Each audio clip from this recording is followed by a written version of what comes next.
नमस्कार, प्राय किचन मराठीमध्ये आपले खूप खूप स्वागत। आज मी डाळीचे पिठाचे 2 प्रकारचे पोळे करून दाखवणार आहे। खुसखुशीत, खमंग, गोल आकार कसा येईल अशा पद्धतीने मी दाखवणार आहे। तर आता आपण कसे करायचे ते पाहूयात। या ठिकाणी मी 1 वाटीला थोडं कमी असं डाळीचे पीठ घेतले। याच्यामध्ये आवडीनुसार तिखट टाकायचे। या ठिकाणी मी अर्धा चमचा तिखट टाकले, अर्धा चमचा धना जिरा पावडर, अर्धा चमचा हळद, चवीनुसार मीठ घालायचे। अगदी थोडंसंच मीठ टाकलं, मी पाव चमचा सुद्धा नाही आहे। सगळं व्यवस्थित कालून घ्यायचं। याच्यामध्ये लागेल तसं थोडं थोडं पाणी घालायचं, एकदम पाणी नाही घालायचं।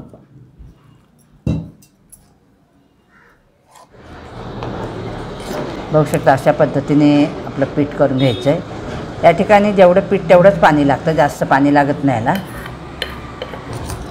चांगलं मळून झालं। याच्यावरती आता आपण कोथिंबीर घालायची। कोथिंबीर भरपूर घातली की पोळा कसा छान लागतो, चवीला मस्त येते, कोथिंबीरीने चव येते। आता अशा पद्धतीने आपलं पीठ मळून झालं। आता आपण पोळा करायला घेऊयात। तवा छान आपला तापला, त्याच्यावरती आपण तेल टाकायचं। ते सगळं तव्याला व्यवस्थित लावून घ्यायचं। म्हणजे काय होतं, तेल लावून घेतलं ना की आपला पोळा तव्याला दसत नाही, व्यवस्थित खरपूस असा होतो। आणि पळीने असं छान पोळा टाकून घ्यायचा आणि चौ बाजूने असं गोल फिरून गोल आकार व्यवस्थित द्यायचा त्याला।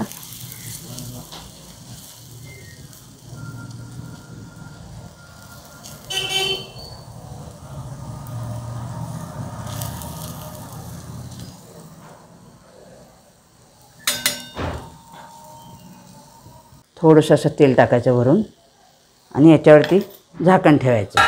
साधारण 1 ते 2 मिनिटं झाकण ठेवायचं। आता आपण झाकण काढूया। आता आपला पोळा चांगला होत आला एका बाजूनी।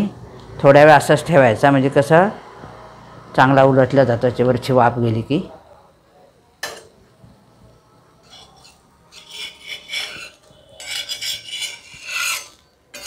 बघू शकता आपला पोळा चांगला उलटला गेला, मस्त जाळीदार असा पोळा आपला तयार झाला आहे।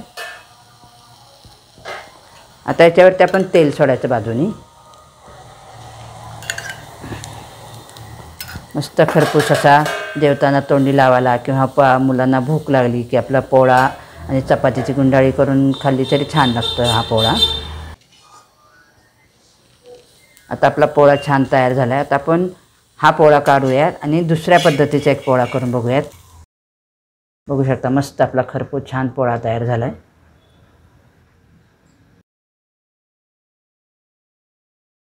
आता आपल्या एवढ्या पिठामध्ये 2 पोळे आपले तयार झाले। आता नंतरचा पोळा करताना थोडंसं याच्यात पाणी घालायचं, कारण ते घट्ट होतं ना। आपला पहिला पोळ्याचं पीठ टाकलं थोडं पीठ कमीच राहतं ना, त्यामुळे त्याच्यामध्ये थोडंसं पाणी घालून पीठ एकसारखं करून घ्यायचं आणि दुसरा पोळासुद्धा अशा पद्धतीने करून घ्यायचा। आता आपला दुसरा पोळा पण तयार झाला। आता आपण दुसऱ्या पद्धतीचा पोळा कसा करायचा ते पाहूयात। दोन्ही प्लेटमध्ये आपले छान दोन्ही पोळे तयार झाले।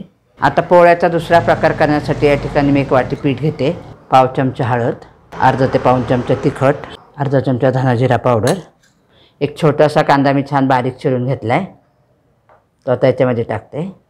एक छोटं टॅमॅटो बारीक चिरून घेतले, ते सुद्धा टाकायचं। आता याच्यात चवीनुसार मीठ टाकायचं। या ठिकाणी पाव चमचा मीठ घेतलं मी। आता चांगलं व्यवस्थित मिक्स करून घ्यायचं आणि याच्यामध्ये पाणी टाकायचं।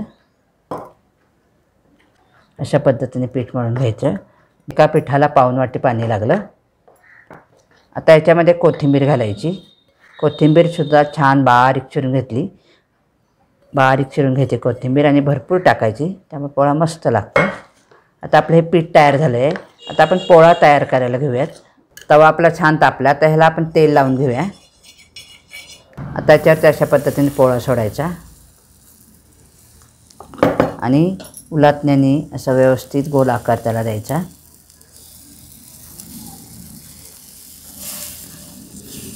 आपले आकार व्यवस्थित केले की पोळे दिसायला पण छान दिसतात, आवडीने सगळे खातात पण।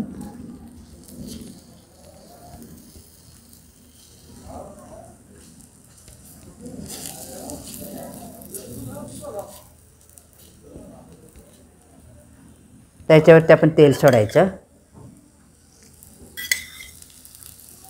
आता 1 मिनिट भरसाठी आपण झाकण ठेवूयात। आता आपण झाकण काढूयात। बघू शकता मस्त आपला पोळा छान तयार झाला आहे।